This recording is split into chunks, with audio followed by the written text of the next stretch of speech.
Hello friends, कैसे हो आप सभी। आई होप कि आप बहुत ही बढ़िया होंगे।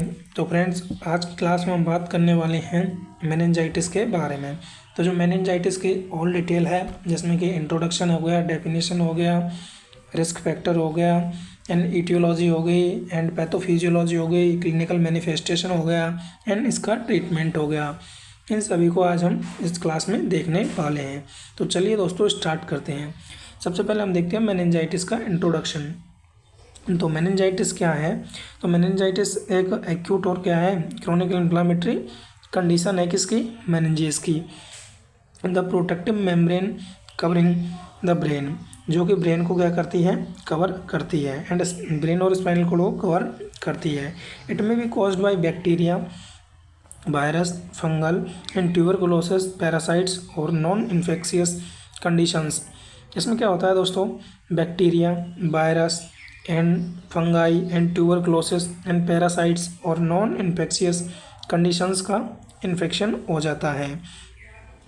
अगले हम बात करते हैं, bacteria meningitis is a medical emergency because it can rapidly cause neurological damage, septic shock and death. जो बैक्टीरियल मेनिंजाइटिस होता है दोस्तों, वो क्या है, एक मेडिकल इमरजेंसी। चलिए दोस्तों, इसके बाद में हम नेक्स्ट देखते हैं इसकी डेफिनेशन के बारे में। तो मेनिंजाइटिस की डेफिनेशन है वो क्या है दोस्तों, meningitis is inflammation of the pia matter, arachnoid matter and sub arachnoid matter space surrounding the brain and spinal cord, usually due to an infectious agent. तो ये क्या है दोस्तों, एक इन्फ्लेमेशन है किस पे, मेनिंजेस की लेयर पे, जिसमें कि pia matter, arachnoid matter and sub arachnoid matter and surrounding brain and spinal cord में ये होता है। इसके बाद में हम दोस्तों नेक्स्ट देखते हैं, वो है हमारा इसकी एनाटॉमी। तो इसकी एनाटॉमी भी देख लेते हैं दोस्तों। तो मेनिंजेस की जो एनाटॉमी है उसमें है दोस्तों, कंसिस्ट ऑफ द 3 लेयर्स। तो इसमें कौन कौन सी लेयर होती हैं दोस्तों, ड्यूरा मैटर, एरेक्नोइड मैटर, पिया मैटर। दोस्तों जो ड्यूरा मैटर होती है वो आउटर थ्रू प्रोटेक्टिव लेयर होती है। अगला है दोस्तों वो है एरेक्नोइड मैटर। एरेक्नोइड मैटर होता है दोस्तों वो मिडल वेब लाइक लेयर होती है। एंड पिया मैटर है दोस्तों, वो है दोस्तों thin inner layer closely attached to the brain and spinal cord.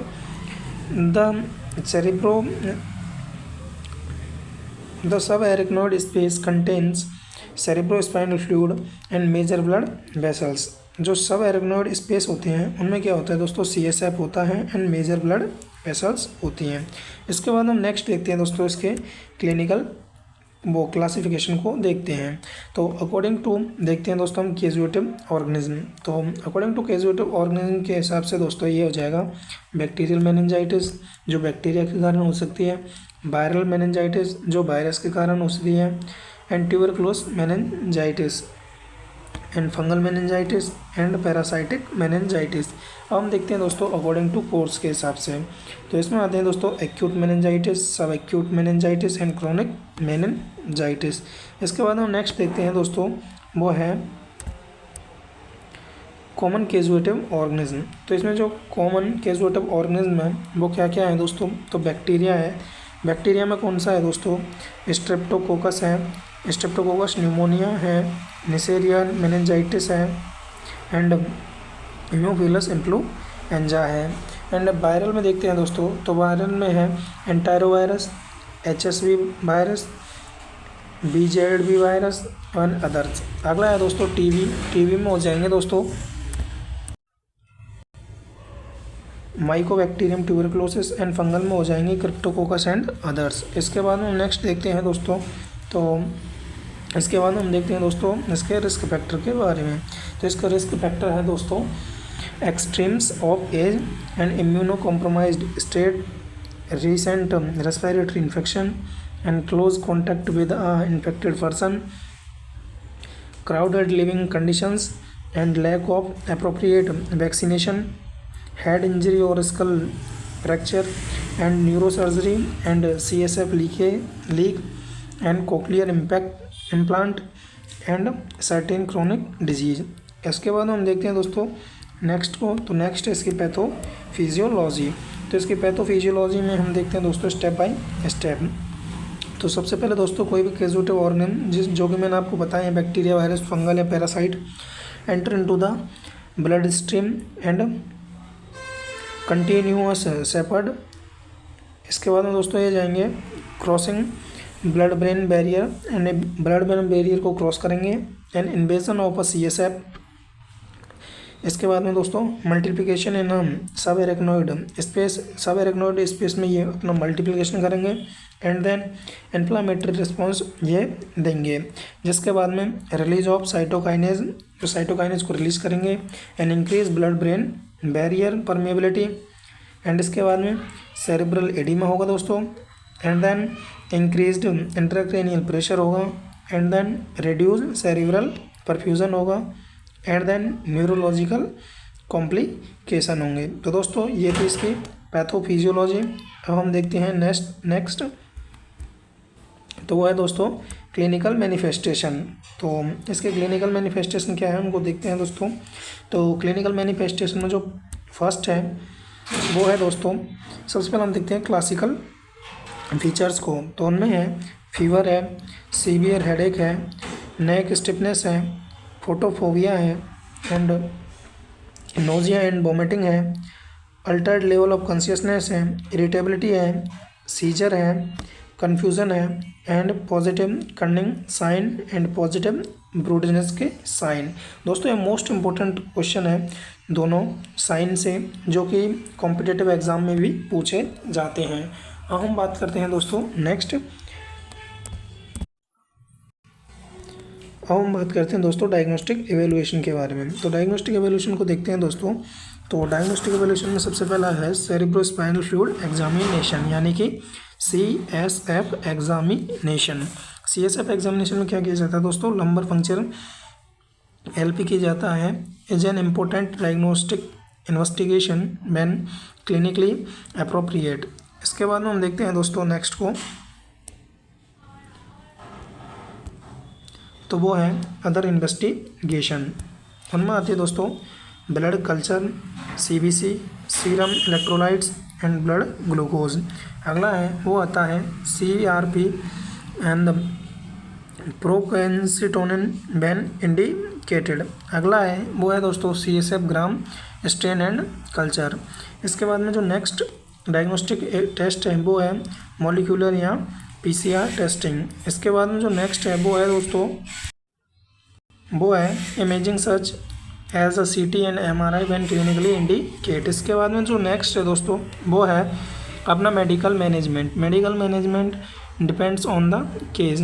For suspected bacterial meningitis, तो बैक्टीरियल मेनिंजाइटिस में क्या करेंगे हम, immediate empiric IV antimicrobial therapy देंगे and dexamethasone is appropriate patients generally started with or before the first. इसके बाद में next है वो है IV fluid and electrolyte management and antipyretics दे सकते हैं।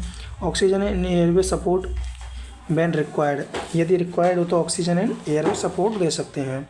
इसके बाद में हम क्या कर सकते हैं, anti convulsant if seizure occurs, anti convulsants दे सकते हैं अगर सीजर आ रहे हो तो। And management of raised intracranial pressure, ICP को हम क्या करेंगे, मैनेज करेंगे। इसके बाद में क्या है वो है treatment modified according to the culture and PCR and sensitivity results. इसके बाद हम नेक्स्ट देखते हैं वो है TB मेनिंजाइटिस। तो TB मेनिंजाइटिस अभी दोस्तों ये मेडिकल मैनेजमेंट चल रहा है जिसमें TB मेनिंजाइटिस है। तो TB मेनिंजाइटिस में prolonged multi drug anti tubercular therapy with corticosteroid according to the established protocols. इसके बाद में दोस्तों वायरल मेनिंजाइटिस। तो वायरल मेनिंजाइटिस क्या है, तो वायरल मेनिंजाइटिस में mainly supportive treatment and specific antiviral therapy may be required for selected viral and cause such as a HSV। इसके बाद में नेक्स्ट है वो है नर्सिंग मैनेजमेंट। तो नर्सिंग मैनेजमेंट में हम सबसे पहले क्या करते हैं, सबसे पहले हम करते हैं असेसमेंट में क्या करते हैं, assess level of consciousness using GCS। तो कॉन्शियसनेस लेवल है उसको कैसे देखेंगे, GCS से। अगला है वो है मॉनिटर वाइटल साइन फ्रीक्वेंटली जो वाइटल साइन है उनको फ्रिक्वेंटली लेंगे। वाइटल साइन कौन कौन से होते हैं? एक होता है टीपी और बीपी। तो T for temperature, P for pulse rate, R for respiration rate, BP for blood pressure. And then इसके बाद में नेक्स्ट है assess the neurological status and monitor pupil size and reaction, assess headache and neck rigidity and photophobia, monitor for seizures, observe for sign of increase ICP, monitor fluid balance and assess nutritional status. And then इसके बाद में हम देखते हैं nursing intervention को। तो nursing intervention क्या है? Maintain airway, breathing and circulation. ABC, A for airway, B for breathing, C for circulation. And then इसके बाद में हम देखते हैं provide a quiet environment and reduce unnecessary stimulation. इसके बाद में जो अगला है वो है maintain appropriate positioning and head elevated when indicated. अगला है वो है administer prescribed antibiotic, antiviral and other medications on time, monitor response to therapy and adverse drug reaction।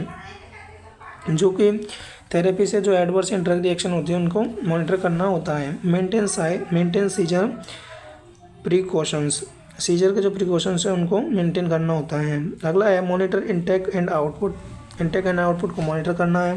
And maintain adequate hydration while avoiding fluid overload, monitor temperature and provide prescriptive antipyretic measures. इसके बाद हम next देखते हैं वो है infection control. Infection control क्या है? तो for suspected meningococcal meningitis appropriate droplet precautions are required in addition to standard precautions until the recommended periods of effective antimicrobial therapy has been completed। इसके बाद में नेक्स्ट इंपॉर्टेंट मेजर्स हैं वो हैं hand hygiene, appropriate PPE की full form दोस्तों personal protective equipment. And then इसके बाद में है वो है रेस्पिरेटरी हाइजीन। एंड देन इसके बाद में है safe disposal of contaminated materials, appropriate isolation and contracting and profile access for close contacts when indicated. इसके बाद में नेक्स्ट हम देखते हैं तो नेक्स्ट है इसके दोस्तों कॉम्प्लिकेशन।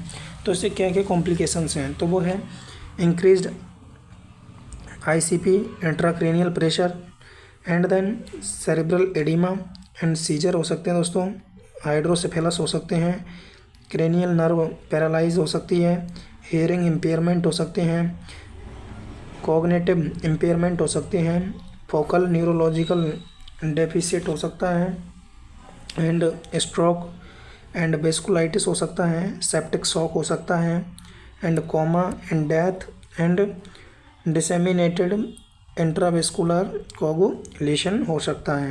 एंड देन इसके बाद हम देखते हैं दोस्तों इसके प्रिवेंशन के बारे में। तो इसके प्रिवेंशन में है vaccination according to the national immunisation recommendations. अगला है अर्ली डायग्नोसिस एंड ट्रीटमेंट। अगला है appropriate management of respiratory infection. And अगला है हैंड हाइजीन। एंड अगला है रेस्पिरेटरी एटिक्वेट। अगला है avoiding close contact with affected secretions. And अगला है वो है chemoprophylaxis for eligible close contact of meningococcal disease. अगला है हेल्थ एजुकेशन। एंड देन इसके बाद हम देखते हैं नर्सिंग डायग्नोसिस के बारे में। तो नर्सिंग डायग्नोसिस क्या क्या हो सकते हैं? तो पॉसिबल नर्सिंग डायग्नोसिस इंक्लूड, तो कौन कौन से नर्सिंग डायग्नोसिस हैं जो इसमें पॉसिबल है? Acute pain related to meningeal inflammation, hyperthermia related to infection process, and risk for infective cerebral tissue perfusion related to cerebral edema and increased ICP, risk for injury related to seizure and altered consciousness। अगला है imbalance nutrition less than body requirement related to nausea and altered consciousness, deficient knowledge related to disease process and preventive measures। And then इसके बाद में हम देखते हैं तो इसके बाद में दोस्तों इसके बाद में है वो है हेल्थ एजुकेशन। तो हेल्थ एजुकेशन में क्या है, the patient family should be taught about तो completing the prescribed treatment, importance of vaccination, hand hygiene, respiratory hygiene, and avoiding sharpening personal items when appropriate. Recognizing warning signs such as severe headache, fever, neck stiffness, altered consciousness, and seizure. Need for immediate medical attention if symptoms worsen. तो thank you दोस्तों, मिलते हैं next video में। यदि आपने अभी तक हमारे चैनल को सब्सक्राइब नहीं किया है तो चैनल को सब्सक्राइब करें एंड बेल आइकन को प्रेस करें एंड वीडियो को ज़्यादा से ज़्यादा लोगों के लिए शेयर करें। थैंक यू दोस्तों, मिलते हैं नेक्स्ट वीडियो में।